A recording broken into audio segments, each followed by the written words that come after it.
शहर के सबसे पुराने हिस्से में टूटी हुई दुकानों और गंदे नालों के बीच एक दुबली पतली बिल्ली रहती थी। उसका नाम किसी ने नहीं रखा था, लोग उसे बस वो बिल्ली कहते थे। उसकी आंखों में भूख और अनुभव दोनों बसे थे। वो सिर्फ भटकने वाली बिल्ली नहीं थी, वो काम करती थी। हर सुबह वो सब्जी मंडी जाती, सब्जी वालों के गिरे हुए पत्ते, मछली बाजार के बचे हुए कांटे और कभी-कभी किसी दयालु हाथ से मिला सूखा रोटी का टुकड़ा, यही उसकी कमाई थी। बारिश में वो बोरे ढोने वाले मजदूरों के पीछे पीछे चलती ताकि अगर बोरी फटे तो कुछ दाने मिल जाएं। ठंड में वो चाय की दुकानों के पास बैठकर लोगों की गर्मी चुराने की कोशिश करती। उसका जीवन आसान नहीं था। कई बार कुत्ते उसे दौड़ा देते, कई बार बच्चे पत्थर मारते, फिर भी वो अगली सुबह फिर उठती और काम पर निकल जाती। उसी शहर में एक और दुनिया थी, शीशे की इमारतों, चमचमाती गाड़ियों और एसी कमरों की दुनिया। उस दुनिया में रहता था आरव मल्होत्रा, एक बहुत अमीर इंसान। उसके पास बंगला, नौकर, ड्राइवर और समय की कमी थी। उसके लिए हर चीज यूज और थ्रो थी, मोबाइल, कपड़े और रिश्ते भी। एक दिन बारिश तेज हो रही थी। आरव अपनी कार से उतर रहा था, तभी उसने देखा वही बिल्ली कचरे के ढेर के पास भीगती हुई फिर भी मछली के डिब्बे को पंजों से खोलने की कोशिश कर रही थी। उसमें एक अजीब सी जिद थी। इस बिल्ली को उठा लो, घर ले चलते हैं। ड्राइवर हैरान हुआ। हाँ, आरव बोला, घर में चूहे बहुत हो गए हैं।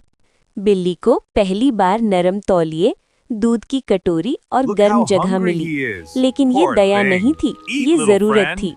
अगले ही दिन से उसे काम पर लगा दिया गया। उसे स्टोर रूम, किचन और गार्डन में घुमाया जाता ताकि चूहे न आए। अगर वो थक कर कहीं बैठ जाती तो नौकर डांटते, काम करो, ऐसे ही फालतू नहीं पाल रहे हैं। बिल्ली समझती थी कि ये नया जंगल है, ज्यादा खतरनाक। दिन बीतते गए। बिल्ली ने अपना काम ईमानदारी से किया। चूहे गायब हो गए, घर चमकने लगा। आरव खुश था, लेकिन जैसे ही समस्या खत्म हुई, बिल्ली की कीमत भी खत्म हो गई। एक शाम आरव ने कहा, अब इसकी जरूरत नहीं है, इसे कहीं छोड़ आओ। ड्राइवर ने पूछा, कहाँ साहब? बाहर। कई दिन वो भूखी रही, उसका शरीर कमजोर हो गया, लेकिन उसकी आंखों की जिद अब भी जिंदा थी। एक रात वो एक फैक्ट्री के पास पहुंची। वहां रात में चौकीदार अकेला रहता था। बिल्ली उसके पास बैठ गई। चौकीदार ने उसे भगाया नहीं।